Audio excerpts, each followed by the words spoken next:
This is so much fun. It's great coming to you. You don't know how much fun it is having Mel zip over all the way over from Europe, and I'm here in the United States. Zoom puts us together, and all I'm doing is, for like the rest of you, I'm hearing this for the first time, and it makes so much sense to me. I hope it's making sense to you. Listen, this is what we love doing research in the century where Islam supposedly took place. We're finding an entirely different environment, but which became the foundation and the nascent uh, narrative of what later did become Islam. And that's why it's so good to have people like AJ Diaz and this David Mitchell now and you, Mel, putting it together, making sense of it all. And then what we're doing is we're taking and bringing it to you as white papers. These are what we call white papers, looking at like what if scenarios. This is what we think is happening because this is what seems to be happening on the ground. And we've done this with the Christian environment using Muhammad. We've done this with now with looking at the Jews, but we haven't really looked at the Jews in that as from the 7th century to see where did they use this title, Muhammad? Because Muhammad was well used. It was the praised one. Looks like everybody in Iraq and up in Syria, up where the Arabs were speaking, that's the Arab speaking world. Muhammad was an Arabic term. It comes from the same term that we have in Hebrew for Muhammad, which is in Song of Solomon 5:16. That's referring to Solomon himself as the altogether lovely one. And then St. Ambrose in the 4th century applied it to Jesus Christ himself. He was the praised one, the lovely one, the altogether lovely, the Messiah. So by the time it gets to the 7th century, Mel, it's moving into really a title for the Messiah in both in Hebrew and in Arabic. We're dealing with the Arabic here, and we're looking at Jews who are living in the Arabic area. They would have spoken both Hebrew and they would have spoken Arabic as well. And they are also looking and anticipating the Messiah coming for the first time. The Christians are looking for the Messiah coming the second time. In the last episode, there go my balloons. Let me just let the balloons go. They get so excited, this computer of mine. It just loves to come alongside me and throw the balloons up. So here you have the Jews assuming that these exilarchs are these messiahs. They're looking for two messiahs. And now we're going to go back and look and see what we can see concerning the Hijra itself, looking at what the dates show us. So, Mel, back to you. Help us with these dates and see if we can nail this down somewhere in the 7th century. Okay, so I suppose the first thing I would say is if you delve into all the sources about when not Islam started, but when the Tayyaye started their rebellion, let's say. If we look at that, you find that there are two Be careful separate though. traditions. For people that don't know who you're talking about, the Tayyaye are northern Iraq. All right. They're They're what we know as the Lahmids from northern Iraq. That's right, yeah. They're kind of a transnational tribe, a really massive tribe, mostly in Iraq, a little bit into Syria, and they're composed of Christians, Jews, and Arabs of no particular religious affiliation. So it's quite a broad term. Um, so something happened. Uh, a new state happened, a rebellion, mostly made up of Arabs, and but what you have is two traditions. One tradition is the one that we're familiar with, the year of the Hijra, 622 AD. The problem is, if you look at the coins, if you look at the early inscriptions, it doesn't refer to the year of the Hijra. It refers to the year of the Arabs, which is a totally different thing. That Hijra idea comes later. So obviously there's a lot of backdating with concepts. So that's the first issue. The second issue is 622 isn't the only suggested beginning of this state, as it were. 617 is another one. And I've had discussions with Dr. Robert Kerr about this, and I'm saying, oh no, there's three sources that refer to 617. He says, no, no, no, but there's other sources that refer to 622. And it's a question of why is there this anomaly between these two? Today's video, we're going to try and resolve that and see that actually it might actually come down to the fact that there were two messiahs. One of the dates has got to do with the significance of the first messiah, 617, and the second one, and this is just a possibility, it might have to do with the second messiah, the Messiah ben David. at least from their perception at that time. So that's the Jump idea. in here real quickly, just to remind people from the last video we went through this last episode, didn't we? We talked about Messiah ben Joseph and Messiah ben David, and one was Nehemiah ben Hushiel, and the other one would have been Shalom, his brother, Yeah. who So turned the out first one would, yeah, two separate messiahs from a Jewish perspective. One was the suffering servant concept. The other one was the conquering king. So with that out of the way, I'm going to just share the slides here. Okay, so 617 AD, that's a significant year. We saw that it was the year Nehemiah died. Okay, seems a very significant year.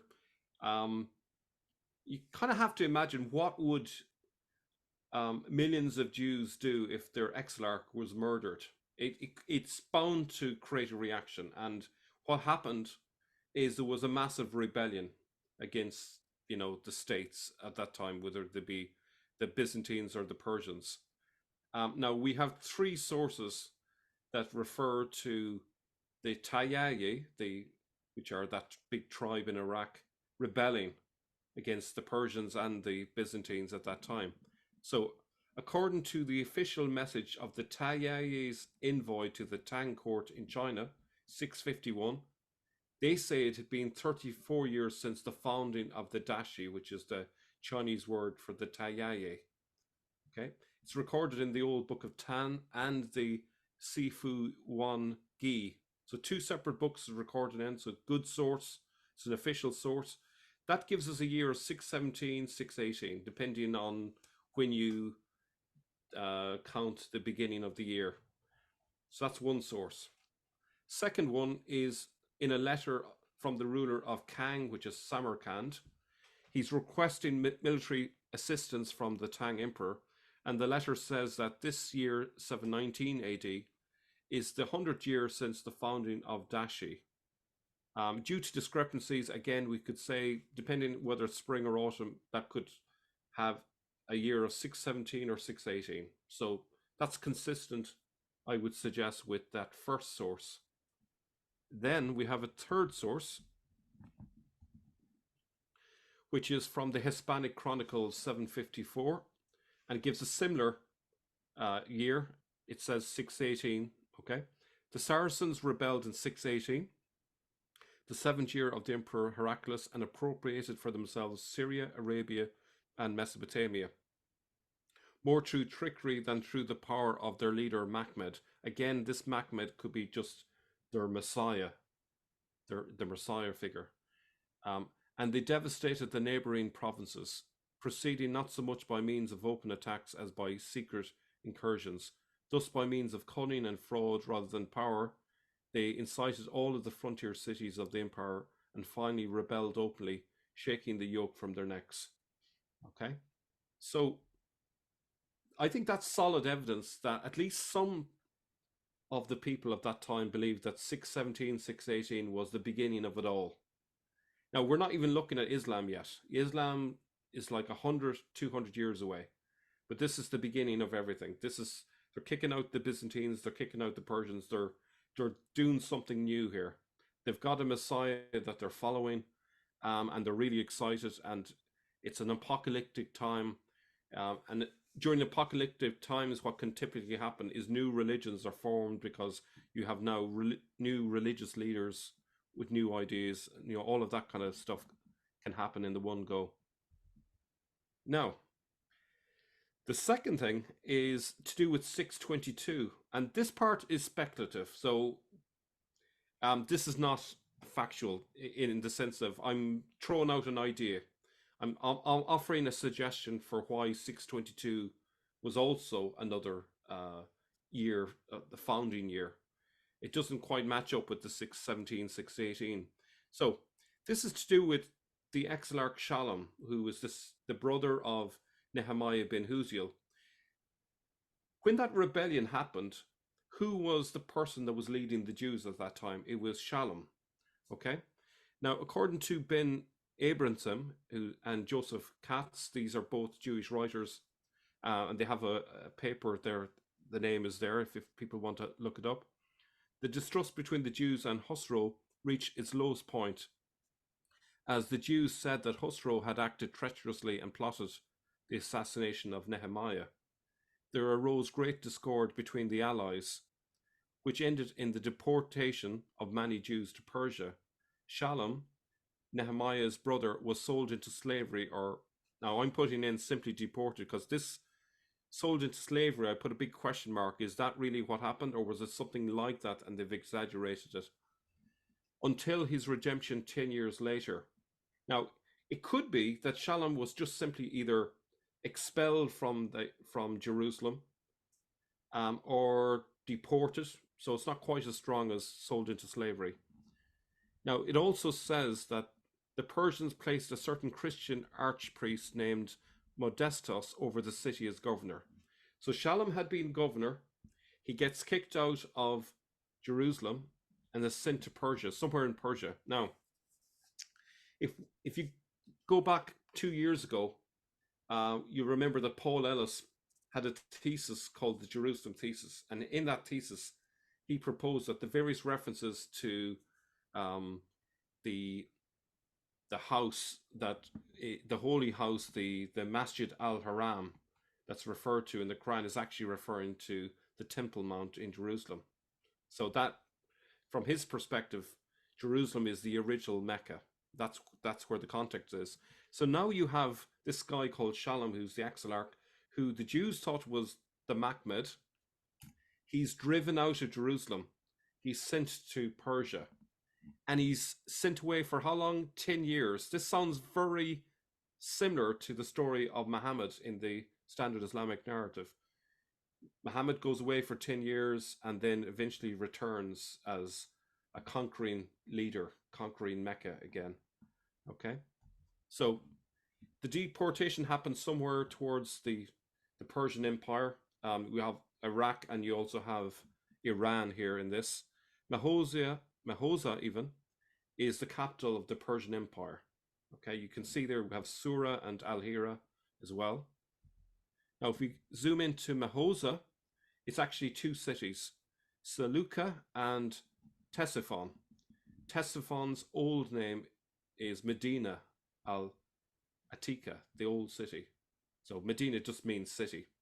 So if Paul Ellis is correct that Jerusalem was the original Mecca, and this is a big if, this is speculation, so if this Shalom, who Jews thought was the Messiah, is sent away and ends up in Medina, this could be the origin of that mythology around Muhammad.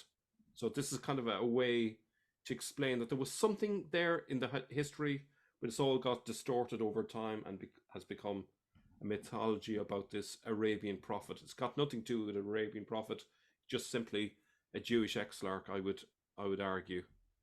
Okay, so I just emphasize that this is a bit of speculation here, so you'll have to bear with me.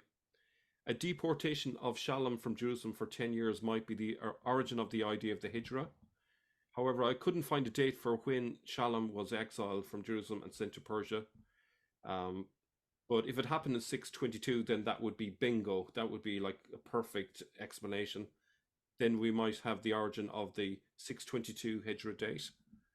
The two distinct dates from the beginning of the Tayyayi state, otherwise known as the Year of the Arab, would appear to be linked with Nehemiah bin Huziel's deaths, that's Messiah bin Joseph, and possibly Exarch Shalom bin Huziel's exile, Messiah bin David. So what I can confirm is Ben Huziel definitely got killed in 617. There are traditions that say Shalom was sent into exile as well. So you have those two. And the history is pretty empty for some reason. It's like as if they wiped that whole history from the history books for some reason. But that's as far as we can get with that. So in conclusion, we have definite evidence of a Jewish belief that Nehemiah bin Huziel was the Messiah bin Joseph, and they expected another exarch to be the Messiah bin David. We also have evidence from a 6th century Jewish inscription of the use of Mahmed just 3 years after Exarch Zutra II was killed by the Persians. It's a fair assumption that talk of the Mahmed in the 7th century is a messianic expectation, in relation to the death of Exilarch Nehemiah bin Hushiel. Jews use the word to refer to the Messiah. His brother Shalom is remembered strongly in the Sin as a companion of Muhammad, and he's sent to exile, so that could be the origin of the Hijra dating. And if we knew for definite when he was sent into exile, if it turned out to be 622, I think that would be a really rubber stamping the idea that that's the origin of that story. The Hijra dating seems to be really strong in the tradition, so it must have been something significant in that time frame for it to be remembered as being that important, you know. So hand it back to you, Jay. Okay, good stuff. So really what you're saying here, much like this is kind of carrying on from the last episode. The Jews there in the 7th century, you're saying that Shalom was in Jerusalem, but you're saying Hushiel was over there in Iraq or in Hira. Okay, so Nehemiah bin Hushiel would normally, the exilarchs normally would be resident in essentially Baghdad. We're not 100% certain when Baghdad started. We assume it's in the 750s. There might be an earlier, 100 years later. So we're really yeah, talking about, it's not Baghdad then, it is Ctesiphon or it's Ctesiphon or somewhere what around is there. today Yeah, Kufa. So yeah, but that's where the Ben Hushiel was. His brother was in Jerusalem. Is that what you're saying? yeah. So what was unusual at that time was Nehemiah bin Hushiel would normally be resident over in Iraq, but the Persians had allowed him to become governor of Jerusalem because they had cooperated in the conquering of Jerusalem, and it's kind of like a reward for him in helping in that conquering of Jerusalem that he became the governor. Um, then his brother Shalom, he was deported to Persia. So I'm suggesting that that's the origin of the story of the Hijra. Hope that makes sense. Okay. All right. Yeah, we'll go with that. So we do have this whole context that we need to look at in the 7th century from a Jewish perspective. And that is these Messiah figures, these exilarchs, these rulers of the Jews who are in the diaspora. They're not in Jerusalem right now. They're way over in mostly Iraq. They are the ones who are seen as the coming Messiah. And in this case, two Messiahs.